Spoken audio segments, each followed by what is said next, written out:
દર્દીઓની હાલાકી વધી, હોસ્પિટલમાં ધૂળ ખાતા લાખો રૂપિયાના મશીનો અને ટેકનિશિયનોનો અભાવ છે. મશીનોનો ઉપયોગ થતો નથી. 30 જેટલા ઓક્સિજન આપવાના મશીન ભંગારમાં ફેરવાઈ ગયા છે. 4 વેન્ટિલેટર અને 2 એક્સરે મશીન ધૂળ ખાઈ રહ્યા છે. જુઓ આ દ્રશ્યો.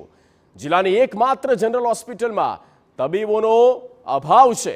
સીએમ ભૂપેન્દ્ર પટેલે મુલાકાત આ પહેલા છોટાઉદેપુરમાં લીધી હતી.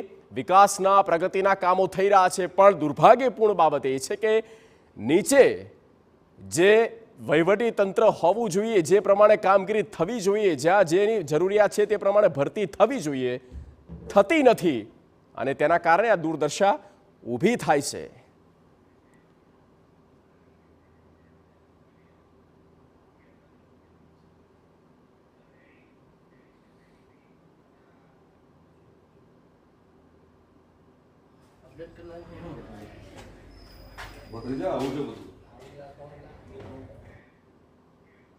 પાટણની વાત કરીએ